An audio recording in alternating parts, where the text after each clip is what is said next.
हाय दोस्तों, तो करंटली एक मेन बोर्ड आईपीओ ओपन हो चुका है। तो Shri Tirupati Balaji agro trading company limited के नाम से ये आईपीओ चल रहा है। तो इस कंपनी के बारे में अपन सारा डेटा जो भी है डिस्कस करेंगे और इस कंपनी में अप्लाई करना चाहिए कि नहीं करना चाहिए, तो सारी डिटेल्स अभी अपन आगे देखेंगे। तो वीडियो में लास्ट तक बने रहिए। तो कंपनी की बात कर ली जाए तो कंपनी क्या है, कंटेनर बनाती है। जैसे कि आप स्क्रीन पे देख रहे हैं, ये टाइप के ये कंपनी कंटेनर्स वगैरह प्रोवाइड करती है। तो ये जो बैग्स हैं, ये सारे प्लास्टिक बैग्स हैं। तो कंपनी क्या है कि अलग अलग इंडस्ट्री के हिसाब से जो उनकी रिक्वायरमेंट होती है, ये सारे के सारे बैग्स उनको प्रोवाइड करती है। तो आप देख सकते हैं, फायर रेजिस्टेंट बैग हो सकते हैं, बग रेजिस्टेंट बैग्स हैं। तो अलग अलग टाइप के क्या है कि कंपनी क्या है कि बैग्स बनाती है। जैसी डिमांड होती है, जैसे कस्टमर को चाहिए, उस हिसाब से कंपनी क्या है अपने बैग्स प्रोवाइड करती है। अलग अलग टाइप के भी कंपनी क्या है बैग्स बनाती है। ये देखिए आप, जो बोरे वगैरह होते हैं ना, कंपनी वो भी बनाती है। और अलग अलग कंटेनर्स के लिए बैग होते हैं, वो बनाती है। तो कंपनी क्या है कि बहुत ही डिफरेंट टाइप्स के बैग्स बनाती है। जैसी जैसी रिक्वायरमेंट होती है कंपनीज को, इंडस्ट्रीज को, कंपनी उन टाइप का मटेरियल प्रोवाइड करती है। तो आप यहाँ पे मेकिंग देख सकते हैं कि कैसे यहाँ पे मेकिंग हो रही है उन सारे बैग्स की। ये आज जो आप स्क्रीन पर बैग्स देख रहे हैं, यही बैग्स क्या है कि कंपनी प्रोड्यूस करती है। तो यहाँ पे आप बैग्स का स्टॉक देख पा रहे होंगे कि ये इतने सारे बैग्स कंपनी ने अभी दिखाया हुआ है कि ये ऐसे ऐसे डेवलप करते हैं अपने बैग्स। तो मोटा मोटा हमने जान लिया है कि कंपनी क्या है कि कंटेनर्स बनाती है, जो प्लास्टिक कंटेनर्स होते हैं, बैग्स होते हैं, पॉलिथीन बैग्स वगैरह होते हैं, चाहे वो बोरे हो गए या फिर अलग अलग टाइप का फैब्रिक हो गया या टेप्स वगैरह हो गए। तो ये सारे के सारे मटेरियल्स, सारे के सारे प्रोडक्ट्स कंपनी प्रोड्यूस करती है। तो यहाँ पे आप देख सकते हैं कि अलग अलग इंडस्ट्रीज को कंपनी क्या है कि अपना जो प्रोडक्ट है वो देती है। केमिकल इंडस्ट्री हो गई, फूड इंडस्ट्री हो गई, या फिर ग्रेन इंडस्ट्री हो गई, एग्रीकल्चर इंडस्ट्री हो गई, कंस्ट्रक्शन हो गई, या फिर पीनट्स वगैरह, सीड्स वगैरह, इनके स्टोरेज की अगर कुछ बैग्स की ज़रूरत पड़ती है तो वो प्रोवाइड करती है। तो जितने भी अलग अलग इंडस्ट्रीज़ हैं, कंपनी क्या है कि अपना प्रोडक्ट वहाँ पर डिलीवर करती है। तो कंपनी के फाइनेंशियल डेटा की बात करेंगे। 2022 में कंपनी का रेवेन्यू था 453 करोड़, थोड़ा बहुत इंक्रीज होकर 23 में 478 करोड़ हो गया था। 2024 में 552 करोड़, यहाँ पे अच्छा खासा जंप देख सकते हैं 2023 से 2024 के बीच में। अपन कह सकते हैं कि रेवेन्यू में जंप हो रहा है, लेकिन इतना स्ट्रांगली भी जंप नहीं हो रहा है। केवल एक साल क्या है कि कंपनी का जो रेवेन्यू है वो स्ट्रांगली जंप हुआ है, और 2022 से 2023 तक कुछ खास ज़्यादा इंक्रीज नहीं हुआ है। प्रॉफिट आफ्टर टैक्स की बात करेंगे तो 2022 में 13 करोड़ कमाया था, 2023 में 20 करोड़ कमाया था, और वो इंक्रीज होकर हो गया था 2024 में 36 करोड़ के आसपास।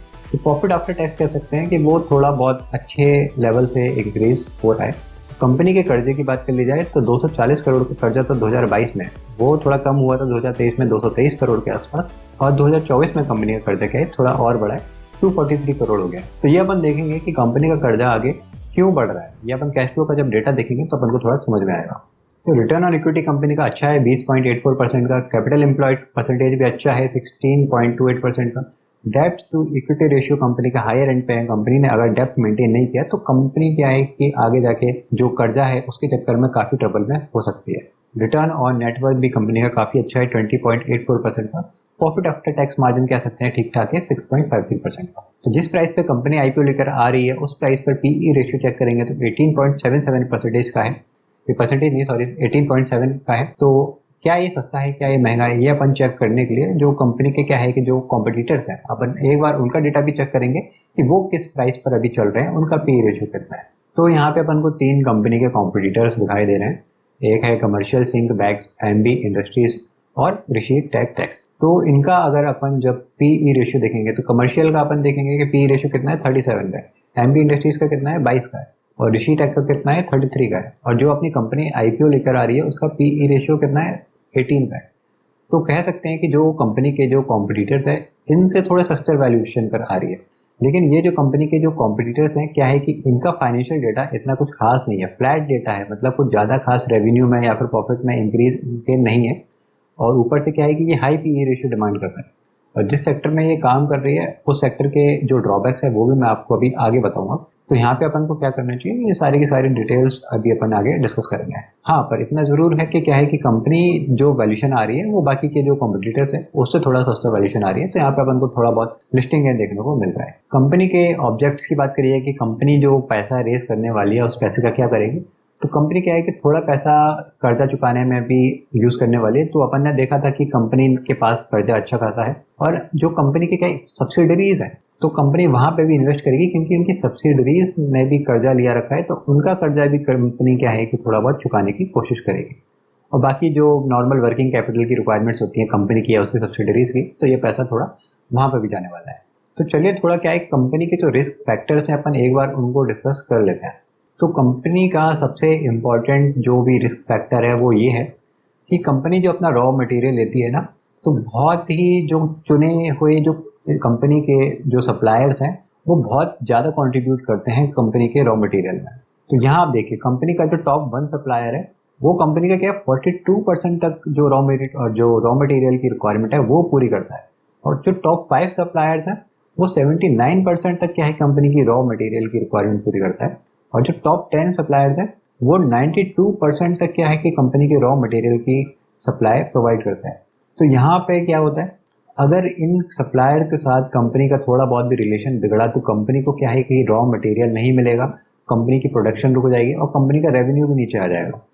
तो जो इतनी हैवी रिलायंस है कंपनी की, इतनी ज़्यादा डिपेंड करती है इन टॉप सप्लायर्स में, ये कंपनी का एक बहुत बड़ा रिस्क फैक्टर है। सेकेंड इंपॉर्टेंट क्या है कि कंपनी क्या है कि जो बैग्स वगैरह बनाती है इसमें प्लास्टिक यूज होती है। तो अगर फ्यूचर में क्या है कि जैसे अपन ने देखा है काफ़ी इनिशिएटिव होते हैं कि अपन को जो प्लास्टिक प्रोडक्ट है वो अपन को यूज़ नहीं करने हैं। तो अगर गवर्नमेंट की तरफ से कुछ ऐसा आता है कि आगे जाके हम प्लास्टिक प्रोडक्ट यूज़ नहीं करेंगे और पूरी तरह से अगर हम प्लास्टिक्स को बैन करेंगे तो इस कंपनी की प्रॉफिटेबिलिटी पे काफ़ी फर्क पड़ेगा, क्योंकि फिर कंपनी के पास कोई ऑल्टरनेटिव नहीं है, कोई और मटेरियल नहीं है कि कंपनी जो अपना प्रोडक्ट है वो बना पाए।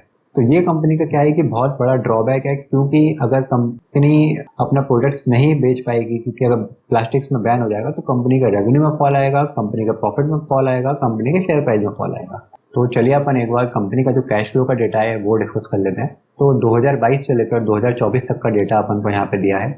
तो जो अपन नेट कैश फ्लो देखेंगे ऑपरेटिंग एक्टिविटी से, सारे का सारे डेटा क्या है लाख्स में। तो 22 करोड़, मैं आपको करोड़ में कन्वर्ट करके बता रहा हूँ, 22 करोड़ का कंपनी का नेगेटिव में कैश फ्लो था 2022 में। फिर पॉजिटिव आया 2023 में 36 करोड़ के आसपास। 2024 में कंपनी ने फिर से नेगेटिव कैश फ्लो रिपोर्ट किया है 26 करोड़ का। तो यहाँ पे कंपनी का जो कैश फ्लो का डेटा है वो अच्छा नहीं है, क्योंकि आप देखेंगे कि जो नेगेटिव कैश फ्लो आ रहा है वो उसमें मेजर कंट्रीब्यूशन किसका है, ट्रेड रिसीवेबल्स का। मतलब कंपनी अपना प्रोडक्ट सेल तो कर देती है, लेकिन क्या है कि जो पेमेंट होती है कंपनी की वो हैंड टू हैंड नहीं मिल रही है, वो टाइम लग रहा है कि जो भी क्लाइंट्स है कंपनी को वो बोल रहे हैं कि पैसा हम आपको बाद में देंगे, तो वो ट्रेड रिसीवेबल्स में आपको दिखाई दे रहा है। तो उसके वजह से काफ़ी फर्क पड़ रहा है कंपनी के कैश फ्लो डेटा में। Cash flow from investing activities की बात करेंगे, कंपनी के पास जो पैसा है कंपनी उससे क्या कर रही है। तो ये कैश फ्लो क्या है कि नेगेटिव दिखाई दे रहा है अपन को तीनों साल में, और ये अपन कह सकते हैं कि ये अच्छा साइन है यहाँ पे अगर नेगेटिव डेटा भी है, क्योंकि कंपनी क्या है कि अपना पैसा इन्वेस्ट कर रही है। तो कंपनी के जो प्रॉपर्टी प्लांट्स वगैरह हैं या फिर जो एसेट्स वगैरह हैं कंपनी वहाँ पे इन्वेस्ट कर रही है, तो उसकी वजह से अपन को यहाँ पे नेगेटिव कैश फ्लो 11 करोड़ का दिखाई दे रहा है।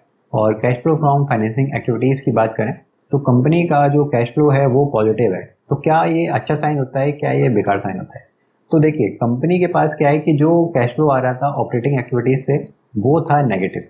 तो कंपनी अपने प्रोडक्ट सेल तो कर रही है लेकिन उसका हैंड टू हैंड कैश नहीं आ रहा है, पैसा नहीं आ रहा है। लेकिन कंपनी को क्या है अपना रॉ मटेरियल चाहिए, कंपनी को क्या है कि अपने एम्प्लॉयज़ को पैसा देना है। तो ये सारा पैसा कंपनी कहाँ से लाएगी? तो कंपनी उसके लिए क्या कर रही है, कंपनी उसके लिए कर्जा ले रही है। तो ये कैश फ्लो पॉजिटिव इसलिए आ रहा है क्योंकि कंपनी कर्जा लेके आगे बढ़ रही है। तो 2022 में भी कंपनी का कैश फ्लो पॉजिटिव था और 2024 में भी कंपनी का कैश फ्लो पॉजिटिव है। तो ये एक अच्छा साइन नहीं है, मतलब कंपनी एक्सपेंड तो कर रही है वो अच्छा साइन है, लेकिन क्या है कि जो कंपनी के ऑपरेटिंग एक्टिविटीज से जो पैसा आ रहा है वो नेगेटिव है, मतलब वो कैश फ्लो नेगेटिव है। तो ये एक खराब साइन है कि कंपनी को सिर्फ जो है कि कर्जा लेके ही आगे बढ़ना पड़ रहा है। तो इसी चक्कर में अपन ने देखा है कि कंपनी का जो कर्जा है वो बहुत बढ़ रहा है। तो कंपनी का आईपीओ क्या है कि 5 सितंबर को ओपन हो चुका है, क्लोजिंग डेट इसकी है 9 सितंबर। तो बजाज हाउसिंग फाइनेंस के आईपीओ से पहले पहले आपको इसका अलॉटमेंट देखने को मिल जाएगा। अलॉटमेंट 10 तारीख को हो जाएगा और लिस्टिंग क्या है कि 12 तारीख को हो जाएगी। तो इसका पैसा जो भी आपका अनब्लॉक हुआ वो पैसा आप बजाज हाउसिंग फाइनेंस के आईपीओ में अप्लाई कर पाएंगे।